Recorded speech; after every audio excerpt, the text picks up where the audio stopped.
Pro leigo, né, que não acompanha tanto assim e tá novo aqui, tá querendo saber como é que funciona o trigo, após ser colhido, né, aí ali vai até mais ou menos dezembro a colheita, ele vai para os cerealistas e para os moinhos. Indo para os moinhos, ele vai virar a farinha que a gente conhece, né? Mas existem inúmeros tipos de farinha, assim, muitos mesmo. A gente tem, né, os grãos integrais, né, farinha integral, farinha branca, farinha especial, farinha para panificação, tipo 1. Existem muitos tipos. Os moinhos têm esse papel de transformar, realmente, né, fazer essa moagem do trigo para farinha.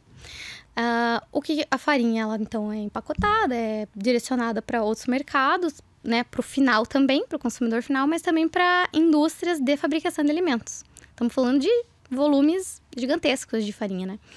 E também durante a moagem é gerado um subproduto que é o farelo de trigo. Então tudo se aproveita, né? Como é que diz? Tudo se transforma. Nada se perde, tudo se transforma. Nada se cria, nada se perde, tudo se transforma. É isso aí. O farelo de trigo, ele é um subproduto da moagem do trigo e ele vai para alimentação animal. E também é um produto que, tanto farinha como farelo quanto trigo, vocês encontram tudo sobre lá na F-News. Maravilha, isso é muito importante. Agora você falou sobre a safra, né, que encerrou agora a primeira. A gente escuta, acho que mais sobre milho, né, que você tem uma safra, tem a segunda safra, tem a safrinha e tal. Como é que é com o trigo? Quantas safras são? O trigo é uma safra por ano só. Uma só? Isso, porque justamente ela precisa pegar esse período de inverno, né, que ela precisa de um clima frio, exceto aquelas cultivares que são pro centro-oeste, né. Estamos falando de um cultivo tradicional de trigo, ele precisa do frio. Inclusive, eu vou comentar com vocês o que está acontecendo nos Estados Unidos agora, né? Por que é importante a gente conectar com o que está fora? Os Estados Unidos, ele está sofrendo várias nevascas, e eles têm também cultivares adaptados para um clima muito frio de neve que tem lá. Mas o que aconteceu? Antes de ter essas nevascas que estão acontecendo agora, demorou muito tempo para começar a esfriar. O trigo norte-americano, ele precisa formar ele é semeado e ele precisa formar uma camada protetora de gelo em cima dessa semeadura para poder formar uma proteção térmica mesmo. Por quê? Quando congela o trigo nessa camadinha, ele fica a uma temperatura aproximada de 0 graus.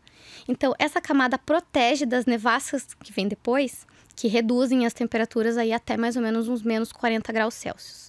Sem essa camada protetora, queima, amolece, destrói mesmo o cultivo do trigo. Então, tiveram alguns estados que não tiveram essa camada, porque demorou para começar a esfriar, e outras tiveram. Então, essas que tiveram estão safe, estão protegidas aí para qualquer temperatura que vier. Mas essas outras não. Então, é importante a gente saber que os Estados Unidos está tendo algum problema, por quê? Né? Falando aqui para nós brasileiros. Quanto pior tiver o mercado externo, mais o trigo brasileiro vai ser valorizado. Outro exemplo que eu trago para vocês é o que aconteceu na Argentina, também decorrente do Laninha. Eles tiveram um período muito grande de seca e no final de outubro eles tiveram 2 geadas tardias, que acabou com o trigo. Eles tiveram mais de 50% de perda mesmo, de não poder ser colhido. O que isso traz pra gente? Valorização do nosso trigo.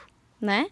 Diante dos compradores internacionais, o nosso trigo está valorizado, porque tem quantidade boa, tem qualidade boa e o produtor de trigo aqui consegue escolher se ele quer vender aqui ou se ele quer vender em dólar.